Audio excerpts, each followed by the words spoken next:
Le tabernacle, sanctuaire de Dieu dans le désert du Sinaï. Partout dans le monde, on retrouve des traces de civilisations anciennes, et surtout dans le Proche-Orient, où l'on peut voir les célèbres monuments érigés par des peuples qui furent en contact avec les Hébreux dont nous parle la Bible. Plusieurs de ces monuments ont été restaurés par des savants, en Égypte, en Grèce, en Asie. Ils étaient souvent dédiés à de faux dieux.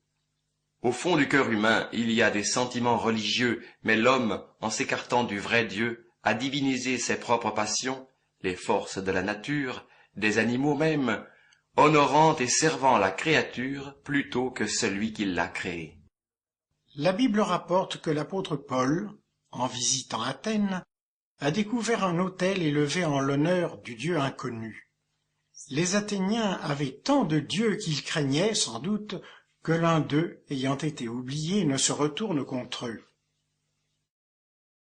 Et pourtant le Créateur, le Dieu unique, s'était révélé aux anciens, à Abraham, à ses descendants, puis, par Moïse, au peuple Israël.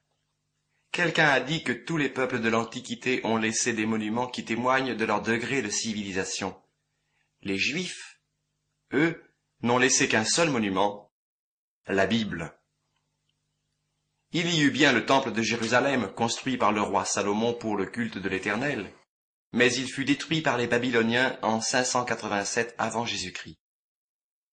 50 ans plus tard, Zorobabel entreprit de le reconstruire. Enfin, Hérode décida de démolir ce dernier pour en faire un plus grand. C'est celui qui existait au temps de Jésus-Christ. Il fut détruit en l'an 70 de notre ère par les troupes de l'empereur romain Titus. Il n'en subsiste que des fondations appelées murs des lamentations. Mais avant que ces temples existent, comment donc le peuple Israël adorait-il son Dieu, celui qui s'était révélé aux patriarches? Pour répondre à cette question, il faut se rappeler qu'une grande famine survint en Canaan, pays donné par Dieu au peuple hébreu. Celui-ci dut s'exiler en Égypte où il habita plus de 4 siècles.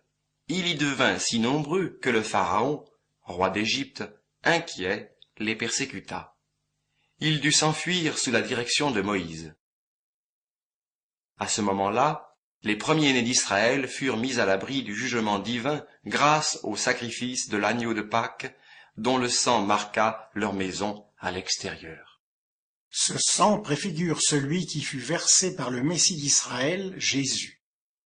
Il mourut crucifié 15 siècles plus tard. Dieu désira qu'Israël, qu'il aimait, fût un peuple d'adorateurs et se souvienne avec reconnaissance de cette nuit mémorable de Pâques en Égypte. Dès leur sortie d'Égypte, les Juifs rencontrèrent un obstacle qui leur parut infranchissable. La mer Rouge était devant eux, tandis que les troupes du Pharaon les poursuivaient.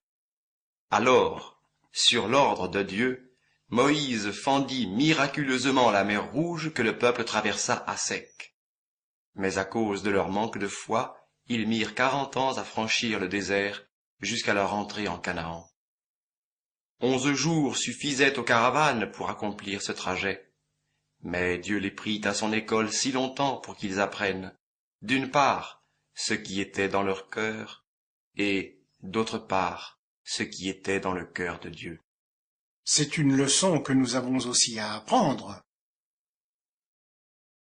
Dès la première année de leur marche dans le désert, Dieu donna ses ordres à Moïse pour que l'on construisît sans tarder un temple démontable, le tabernacle, où seraient célébrés les offices divins. Sur la montagne du Sinaï, il lui donna les 10 commandements et lui montra le modèle de tout ce qui concernait le culte qui devait lui être rendu par son peuple.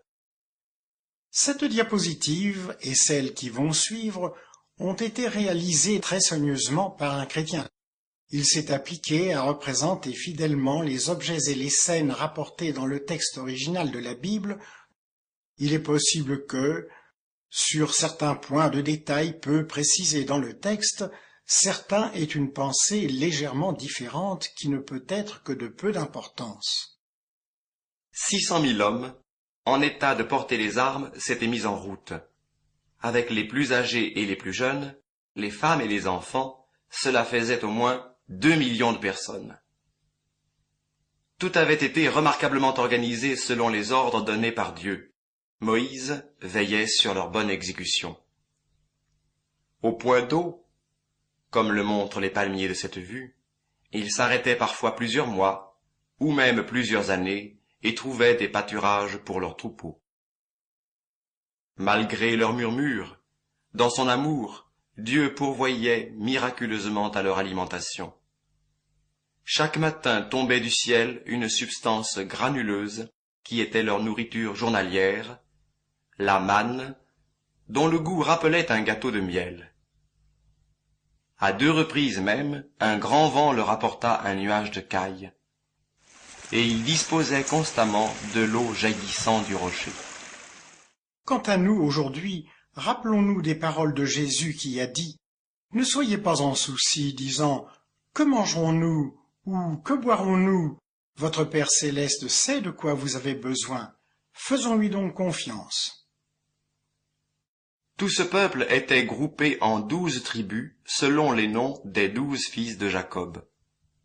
À chaque arrêt, ils campaient sous leur tente selon un ordre prescrit d'avance.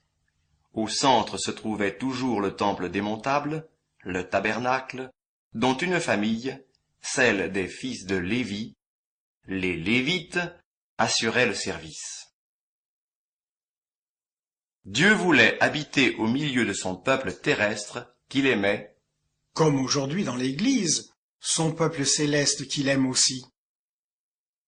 Cette fumée qui s'élève au-dessus du tabernacle est un nuage surnaturel, appelé en hébreu la Shekinah, la nuée, montrant que Dieu était présent là. Elle se levait lorsque le peuple devait reprendre sa route et s'arrêtait lorsque leur étape était terminée. La nuit, elle apparaissait lumineuse. Ainsi le chrétien doit-il rechercher et discerner la volonté de Dieu pour sa marche et ses activités dans ce monde. Dès maintenant et par la suite, nous verrons que l'on peut faire de nombreux rapprochements entre les ordres que Dieu a donnés au peuple juif et les enseignements de Jésus et de ses apôtres concernant l'Église et les chrétiens. Jésus lui-même n'a-t-il pas dit « Sondez les Écritures, ce sont elles qui rendent témoignage de moi » Le Nouveau Testament n'existait pas à l'époque de Jésus. Les Écritures, c'était l'Ancien Testament, notamment les livres de Moïse qui nous occupent actuellement. Ce qui est écrit au sujet d'Israël nous concerne maintenant et doit nous servir d'exemple et d'avertissement. Tous ces faits réels, écrits sous l'inspiration de l'Esprit Saint, cachent, sous une forme imagée, de précieux enseignements. Ils sont comme une figure, une ombre aux contours imprécis des choses célestes et à venir, centrées sur la personne de Jésus-Christ. Telle l'ombre d'une main sur l'écran indique qu'il existe réellement une main, ces ombres des choses spirituelles proclament qu'il y a une réalité, et cette réalité, c'est Jésus-Christ lui-même. Une clôture entoure le tabernacle où l'Éternel a promis sa présence. Il convenait que ceux qui désiraient s'approcher de lui pour lui offrir des sacrifices soient séparés de la foule. C'est le parvis. Il mesure 50 mètres sur 25. Il est constitué par une tenture haute de 2 mètres 50 qui met la maison de Dieu à l'écart de l'ambiance extérieure. Cette clôture est en fin coton retors ou en lin, emblème de la vie pure et sans tache du Christ qui doit se refléter sur les vrais chrétiens en témoignage extérieur face au monde. Il est écrit dans l'Apocalypse que le fin lin éclatant et pur, ce sont les justices des saints. Cet ensemble est porté par des piliers reposant sur des bases d'airain. L'airain est un alliage de cuivre et de quelques autres métaux obtenus par fusion à très haute température. De ce fait, il figure le jugement divin. Lorsque Moïse recensa le peuple, chacun, riche ou pauvre, dut donner en offrande à l'Éternel un demi-cycle d'argent pour son rachat. Cet argent fut utilisé pour le plaquage des chapiteaux des piliers et la confection des tringles qui les reliaient entre eux par le haut, ainsi que des crochets auxquels était suspendue la blanche tenture du parvis. Cet argent a une valeur symbolique. Le véritable prix du rachat est le sang de Christ versé pour nous. Des cordages attachaient les piliers à des pieux d'airain enfoncés dans le sol. Ainsi, cette clôture formait un ensemble solide, montrant par avance, comme le dit l'Évangile, que Jésus-Christ est mort pour rassembler en un les enfants de Dieu dispersés. une seule porte spacieuse, de 10 mètres de large, permettait de pénétrer dans le parvis. Nouvelle évocation de Jésus qui a dit « Je suis la porte. Si quelqu'un entre par moi, il sera sauvé. » Au jardin d'Éden, l'homme pécheur, chassé par Dieu, avait son chemin de retour vers l'arbre de vie barré par des anges appelés chérubins, leurs épées tournoyantes en main. Il n'en est pas ainsi de cette porte qui, au contraire, est ornée d'un rideau porté par 4 piliers. On l'écarte facilement pour entrer. Il est artistiquement brodé de bleu, de pourpre, d'écarlate et de fin coton retors. Toutes choses qui nous parlent aussi de Christ. Le bleu, Représente celui qui est descendu du ciel. l'écarlate, Son sang qui a été répandu. la pourpre, La gloire qui succède à ses souffrances au titre de souveraineté universelle. le coton. Sa parfaite humanité. Une seule condition est exigée pour pénétrer dans le parvis. Il faut apporter un sacrifice. Nous allons donc suivre en pensée un Israélite qui entre. À quelques pas devant lui se trouve l'autel d'airain, de forme carrée de 2,50 m de côté et de 1,50 m de haut. Il est en bois de sittim, sorte d'acacia imputrescible, plaqué d'airain, qui s'est révélé scientifiquement réfractaire au feu. Sous l'autel, une grille d'airain supportera le feu du jugement. Des ustensiles d'airain, pelles, fourchettes, bassins, vases à cendres, sont prévus pour le service de l'autel. Notre Israélite, convaincu qu'il a péché et ainsi déshonoré Dieu, apporte son offrande à Dieu, un animal qui va être immolé selon les prescriptions de la loi de Moïse. Mais il n'est pas le seul, comme le montrent ces clichés. D'autres, comme lui, ont un péché sur la conscience. Le péché est une offense à Dieu. Sa justice exige une réparation, un châtiment. La Bible déclare que le salaire du péché, c'est la mort, celle du coupable ou celle de la victime offerte à sa place. La Bible proclame que Dieu, en voyant le sang répandu, devient propice, c'est-à-dire favorable, aux pécheurs dont l'âme a été souillée par le péché. C'est le seul moyen par lequel le pécheur peut être pardonné. En posant sa main sur la tête de l'animal qui va mourir à sa place, l'Israélite se décharge, en quelque sorte, de son péché sur la victime. Puis il égorge lui-même le sacrifice. La victime représente Christ que tout homme a contribué à faire mourir à la croix. Alors intervient le sacrificateur qui recueille le sang et accomplit le rite prescrit par la loi. Au 4e chapitre du livre du Lévitique, il est alors déclaré à 2 reprises au coupable qu'il lui sera pardonné. L'Israélite retourne chez lui en paix. Il a confiance en la promesse de Dieu, il croit, il sait qu'il est pardonné. Il en est de même aujourd'hui. Les promesses de la parole de Dieu peuvent et doivent être reçues avec certitude par la foi. Qui croit au Fils a la vie éternelle. Il ne s'agit pas de ce que nous ressentons, de nos sentiments, mais de faire confiance à Dieu et à sa parole dans laquelle nous lisons que l'Éternel a fait tomber sur Jésus toutes nos iniquités et que lui-même, Jésus, a porté nos péchés en son corps sur le bois de la croix. Lorsque ces paroles sont reçues par la grâce, par la foi, le pécheur est sauvé, il le sait et s'en réjouit. l'Israélite pardonné pourra offrir un second sacrifice, l'Holocauste, en signe de reconnaissance et d'adoration. La victime, entièrement consumée sur l'autel, est agréée par Dieu pour lui. Aussi la Bible dit-elle que les vrais chrétiens sont rendus agréables dans le bien-aimé, c'est-à-dire en Jésus-Christ. Tout naturellement, ils deviennent des adorateurs du Dieu et Père de leur Seigneur et Sauveur Jésus-Christ, en offrant par lui sans cesse à Dieu un sacrifice de louange, c'est-à-dire le fruit des lèvres qui confessent son nom. Ils lui offrent aussi leur corps et leurs biens. Pour en revenir au peuple juif et aux ordonnances de la loi de Moïse, seuls les sacrificateurs, les prêtres juifs et les Lévites qui les assistaient dans leur service pouvaient aller au-delà de l'autel de l'Holocauste.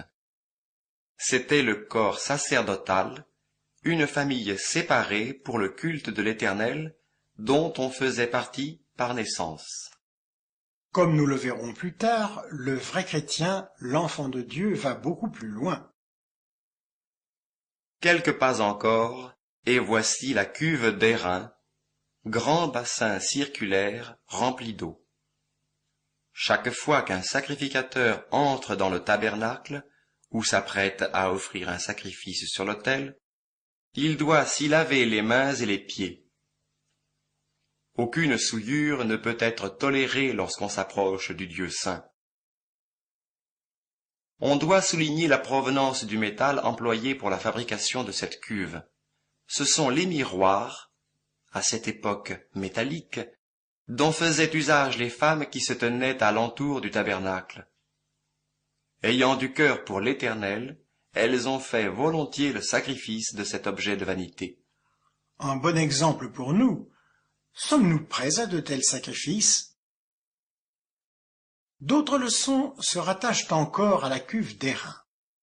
Dès qu'un vrai chrétien a manqué et déshonoré le Seigneur par quelque péché ou désobéissance que ce soit, son être spirituel en est souillé. Plus la conscience est délicate, plus vite cette constatation lui est sensible. S'il persévère dans cet état, la joie de sa communion avec le Seigneur est interrompue. La parole de Dieu perd progressivement de sa saveur, la prière est abandonnée. Il a moins de plaisir parmi les vrais chrétiens au milieu desquels il se sent comme un hypocrite. Son salut n'est pas perdu, la vie éternelle est toujours là, mais il y a un nuage entre le Seigneur et lui. L'Esprit de Dieu, au lieu de l'entretenir du Seigneur, lui fait sentir sa culpabilité. Que faire? Sans tarder, retourner vers Dieu, lui confesser sa faute, en rechercher les causes profondes en se jugeant soi-même. Alors, à la lumière de la parole de Dieu, il reprend conscience de l'efficacité du sacrifice de la croix. Il retrouve la joie du salut. Il est restauré selon la promesse de Dieu. Si nous confessons nos péchés, il est fidèle et juste pour pardonner nos péchés et nous purifier de toute iniquité. Dans le 13e chapitre de l'évangile de Jean, le Seigneur Jésus nous donne la plus belle illustration de ce qu'est la cuve d'airain, lorsqu'il lave lui-même les pieds de ses disciples.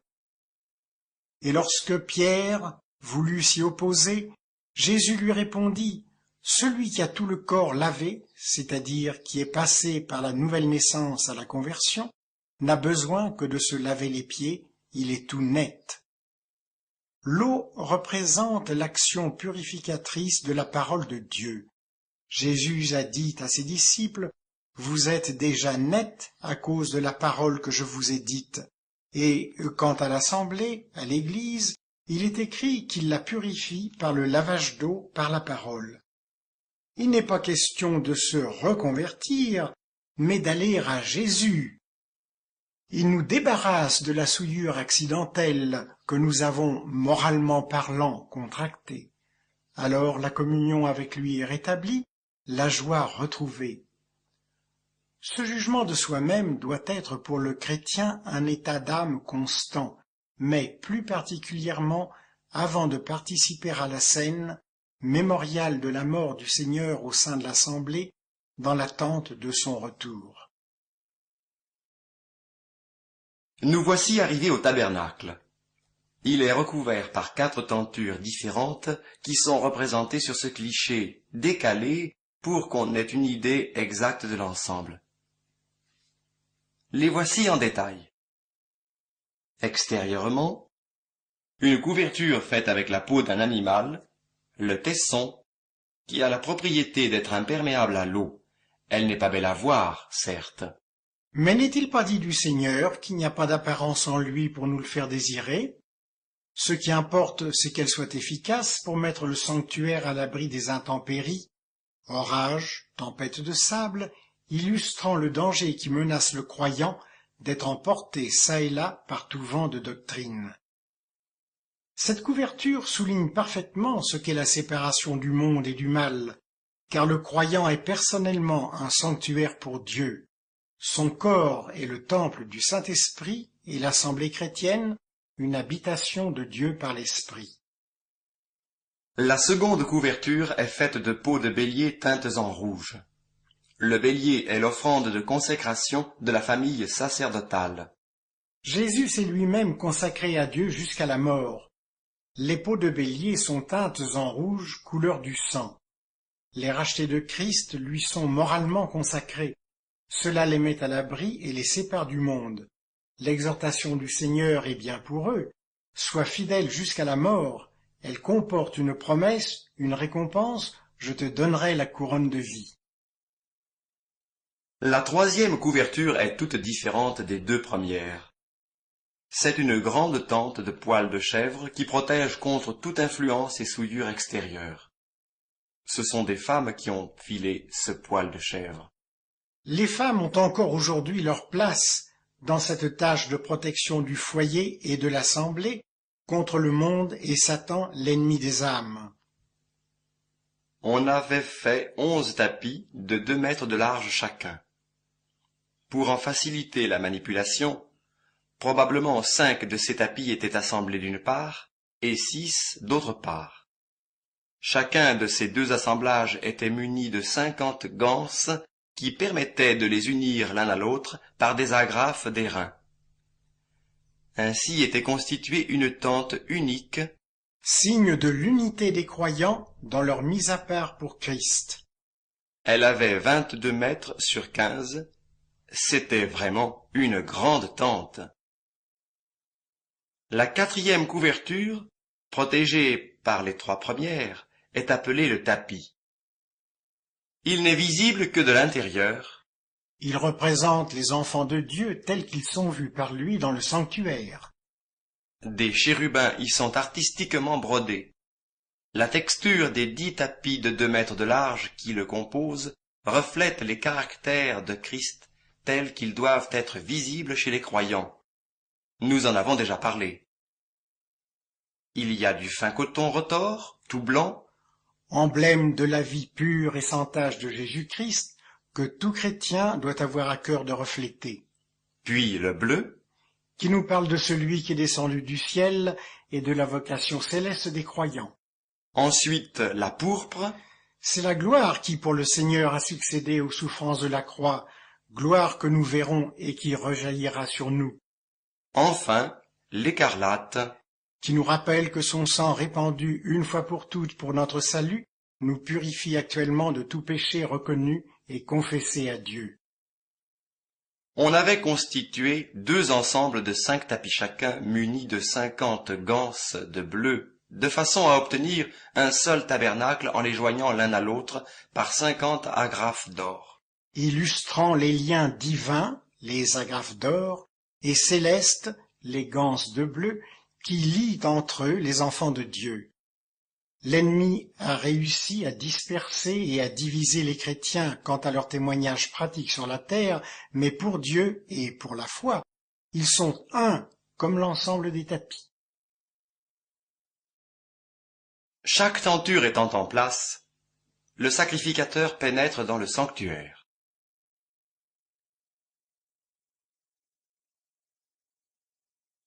Nous allons maintenant supposer que les tentures ont été enlevées. D'en haut, nous voyons l'intérieur du tabernacle. Celui-ci, qui mesure 15 mètres sur 5, a 5 mètres de hauteur. Il est divisé en deux parties, la première, appelée le lieu saint, de 10 mètres sur 5, la seconde, le lieu très saint, est cubique. Elle a 5 mètres dans tous les sens. À l'entrée du lieu saint, il y a un rideau. Celui-ci est brodé avec les mêmes éléments que le dernier tapis que nous avons vu. Il est tenu en place par 5 piliers de bois de sittim plaqués d'or, reposant sur des bases d'airain. Voici le détail de ces piliers. L'ensemble constitue la maison d'or.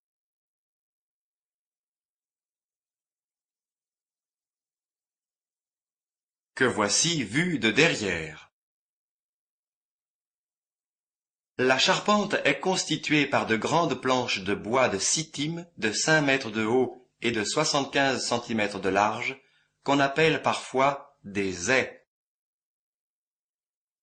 Quels grands arbres il a fallu abattre et quel travail énorme fut nécessaire pour faire de telles planches.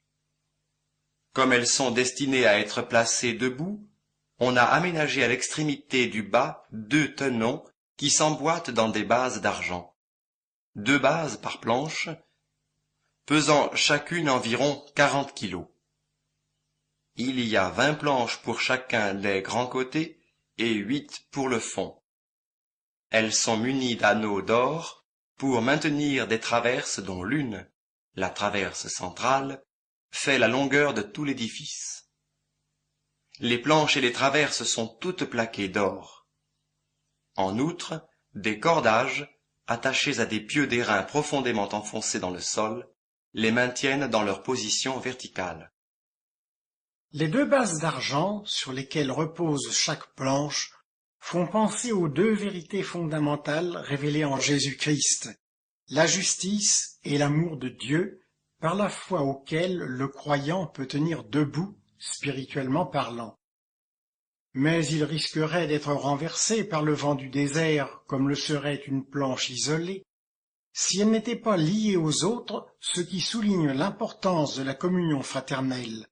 Les enfants de Dieu sont unis en un seul corps par le Saint-Esprit, illustré par la traverse centrale. Regardons le tabernacle vu de l'ouest, c'est-à-dire de derrière, démuni de toute ses tentures. On distingue au premier plan le lieu très saint, séparé du lieu saint par le voile. Au-delà du tabernacle, on voit l'autel d'airain et la large porte d'entrée du parvis. Quand on pénètre dans le lieu saint, entièrement clos, sans fenêtre, on voit au premier plan à gauche le chandelier tout éclairé,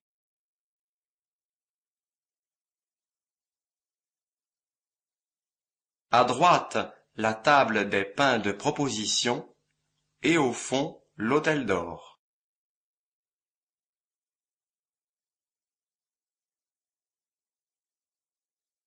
Le chandelier, forgé d'une seule pièce en or pur battu, a ses 7 lampes alimentées d'huile d'olive pure qui brûlent continuellement.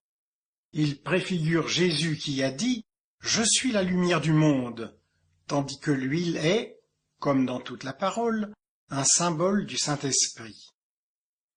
La table des pains de proposition, haute de 75 cm, mesure 1 mètre sur 50 cm.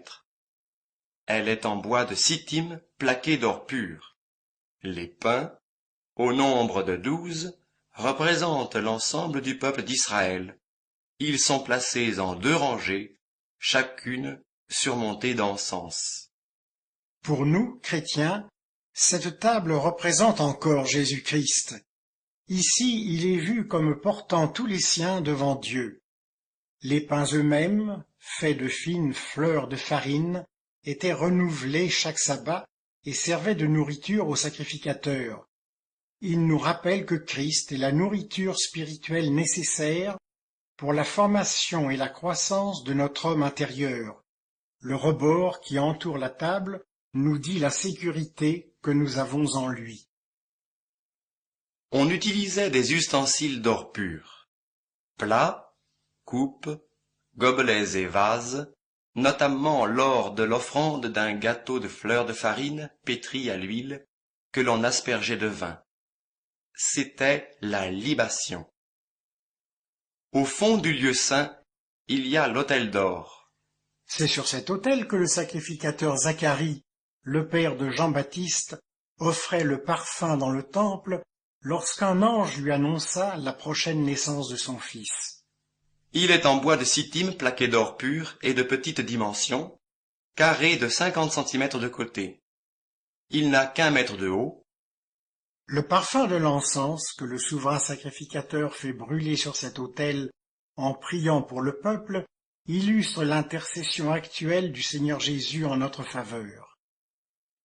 C'est aussi à l'autel d'or que l'enfant de Dieu et l'Assemblée chrétienne présentent à Dieu par l'Esprit comme un encens les perfections de Christ. C'est le culte, le service le plus élevé du chrétien. Arrêtons-nous un moment devant le voile qui, au fond du lieu saint, le sépare du lieu très saint. Ce voile admirable est tissé de bleu, de pourpre, d'écarlate et de fin coton retors, couleurs qui nous sont déjà familières. Sur ce voile sont artistiquement brodés des chérubins représentés ici avec leurs ailes déployées vers le haut, souvenir du jardin d'Éden, du péché de l'homme et de la justice de Dieu. Il est fixé par des agrafes à des crochets d'or et maintenu par 4 piliers plaqués d'or reposant sur des bases d'argent. Ces piliers nous font penser aux 4 évangiles.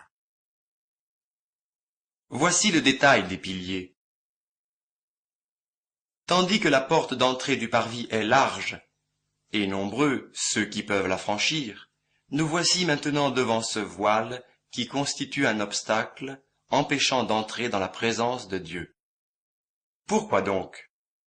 C'est que le chemin des lieux très saints n'a pas encore été ouvert.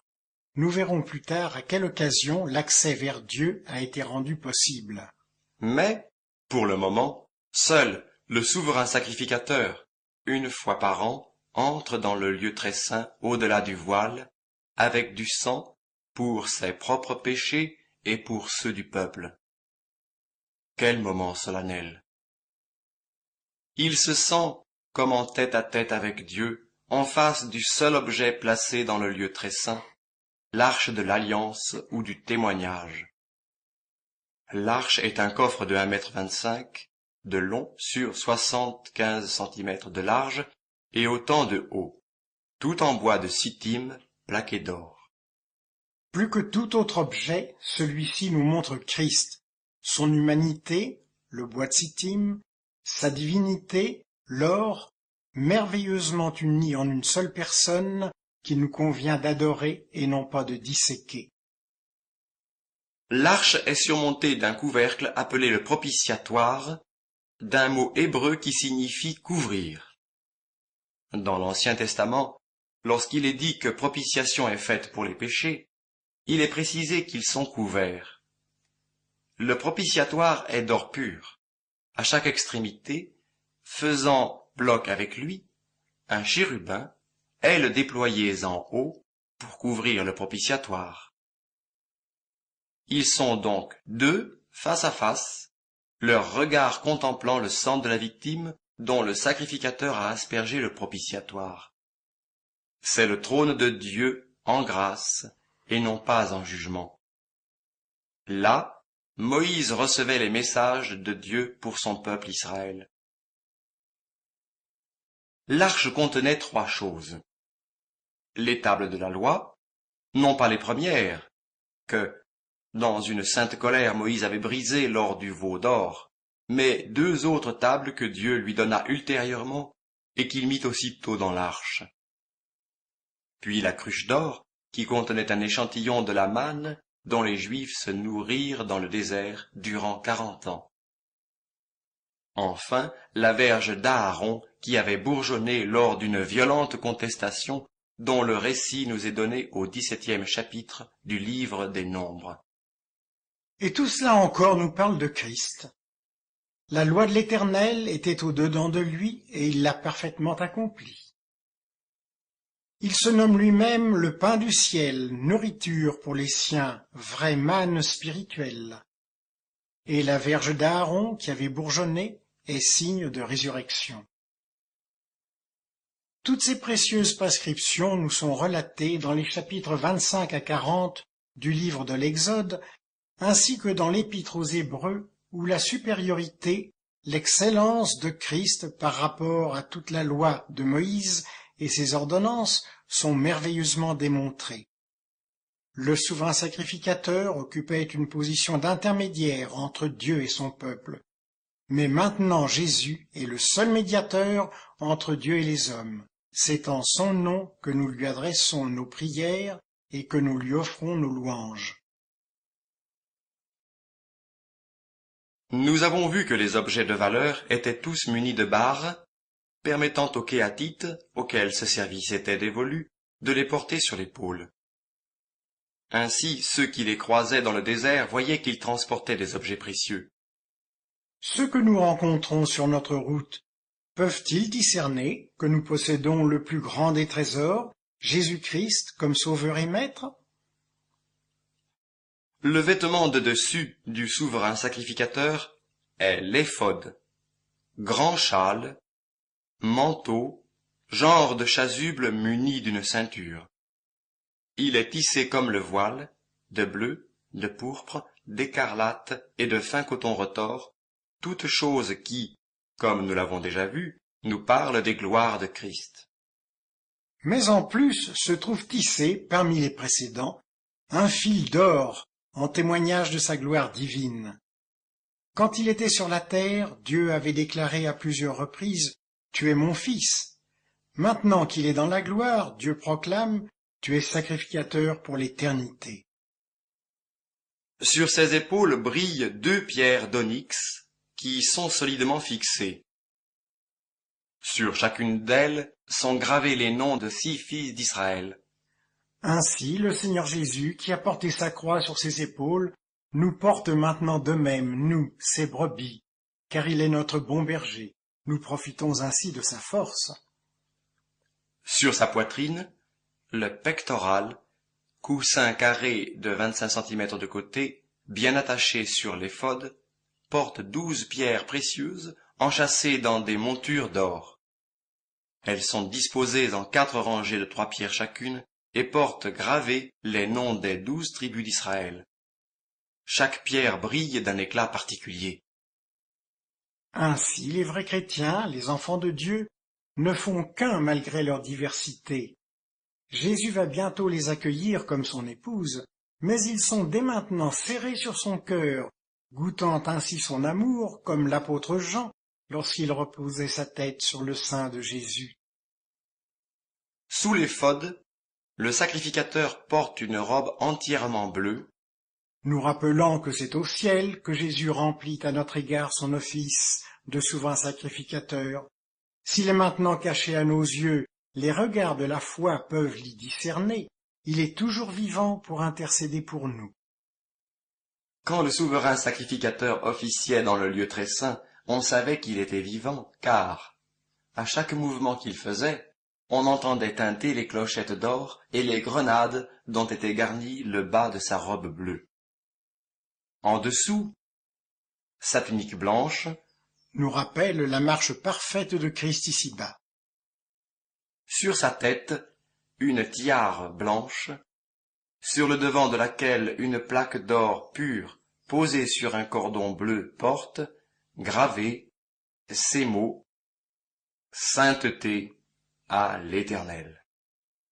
Ainsi Jésus présente-t-il à Dieu, avec l'excellence de ses perfections, nos louanges toujours imparfaites. Voici encore une vue d'ensemble du sanctuaire de Dieu. Tout cela était bien beau et avait dû coûter fort cher. On se souvient qu'avant de quitter l'Égypte, les fils et les filles d'Israël avaient demandé à leurs voisins et voisines, selon l'ordre de l'Éternel, des objets d'or et d'argent, et des vêtements qu'ils ont emportés en grande quantité. Une certaine partie a été utilisée, hélas, pour faire le veau d'or. Mais l'ensemble du peuple a donné libéralement de leurs biens et de leurs richesses pour la construction du tabernacle. Il n'y avait aucune contrainte, chacun donnait selon son cœur ou fabriquait des objets. On tissait aussi des étoffes, chacun selon ses capacités, jusqu'au jour où l'on a rendu compte à Moïse qu'on avait apporté beaucoup plus d'offrandes qu'il n'était nécessaire. La collecte cessa. Qu'en est-il de nous actuellement? Sommes-nous aussi généreux en ce qui concerne l'œuvre du Seigneur? Nous aurons un jour à lui rendre compte de la façon dont nous aurons géré pour lui notre temps, nos facultés physiques et intellectuelles ainsi que nos biens. Tout cela ne nous appartient pas, mais Dieu nous l'a confié pour le faire valoir pour lui. Nous avons vu que, dans le tabernacle, un voile séparait le lieu saint du lieu très saint. Un voile fut pareillement placé dans le temple de Salomon lorsque celui-ci fut construit à Jérusalem, Israël étant arrivé dans le pays que l'Éternel, son Dieu, lui avait donné en héritage. De même, dans le deuxième temple dont nous avons parlé au début, puis dans le temple d'Hérode. Toutefois, ce dernier voile était beaucoup plus grand que les précédents, surtout que celui du tabernacle. Mais, comme toujours, le souverain sacrificateur seul, une fois par an, accomplissait les rites du jour des expiations et pénétrait au-delà du voile avec le sang de la victime offerte pour ses propres péchés et pour ceux du peuple. Nous lisons dans les évangiles que le jour où Jésus fut crucifié, lui, le Fils de Dieu, le Messie d'Israël, il y eut des ténèbres sur tout le pays de midi à 3 heures de l'après-midi. Ayant été fait péché pour nous, il fut abandonné de Dieu et, à cette heure, son œuvre étant achevée, il dit « C'est accompli ». Puis, ayant crié d'une forte voix, il remit son esprit à son Père. À ce moment-là, le voile du temple se déchira en deux depuis le haut jusqu'en bas, comme si c'était Dieu lui-même qui ouvrait le passage. Quelle émotion ce dut être pour ceux qui étaient présents dans le temple! C'est que l'événement le plus important de l'histoire venait d'avoir lieu, l'agneau de Dieu avait été immolé, offert une fois pour toutes pour porter nos péchés. Le sang des taureaux et des boucs sacrifiés selon la loi ne pouvait pas ôter les péchés. Il rappelait seulement à l'homme sa culpabilité devant Dieu et annonçait qu'au jour fixé par Dieu, la seule offrande véritable lui serait offerte. C'était maintenant chose faite. Jésus était mort, son sang avait coulé. Dieu, satisfait de ce sacrifice, a ressuscité et glorifié Jésus, et maintenant tous ceux qui se reconnaissent pécheurs, se repentent et mettent leur confiance en lui, sont justifiés devant Dieu par la foi dans son sang.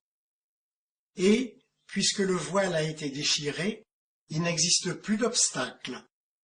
Tous ceux qui ont l'assurance du salut sont constitués sacrificateurs pour Dieu et sont invités à s'approcher de lui avec un cœur vrai, en pleine assurance de foi. Ils ont maintenant une pleine liberté pour entrer dans les lieux saints par ce chemin nouveau et vivant que Jésus leur a tracé au travers du voile déchiré, c'est-à-dire sa chair offerte en sacrifice. Ils s'approchent pour chanter à Dieu leur reconnaissance et adorer et le Père et le Fils. Puis ils sortent dans le monde pour annoncer l'Évangile en proclamant les vertus de celui qui les a appelés des ténèbres à sa merveilleuse lumière, Jésus, dont ils attendent le prochain retour. Et pour conclure, que chacun fasse le point. Sommes-nous encore aujourd'hui arrêtés au pied des pyramides? Symbole de la grandeur humaine et de la science, certes, mais aussi de l'occultisme et des faux dieux. Elles ne sont au fait que des tombeaux ayant renfermé la momie d'un grand de ce monde auprès de laquelle on avait amassé des objets d'or et de la nourriture. Ou bien préférons-nous contempler le Parthénon qui nous mène dans l'impasse de la philosophie et des divers enseignements humains opposés à la personne de Jésus-Christ, le Fils de Dieu, tel qu'il est révélé dans la Bible. Peut-être nous contentons-nous d'une forme extérieure de religion, où, malgré les rites et les dogmes, Dieu n'a pas la place qui devrait lui revenir. La Bible condamne toutes ces choses et propose le seul vrai chemin, celui qui mène à la vie éternelle, la foi en Jésus-Christ dont le sang a coulé pour nous laver de nos péchés et nous réconcilier avec Dieu. Seigneur, tu courbas la tête, tu pris mon fils sur toi, et pour acquitter ma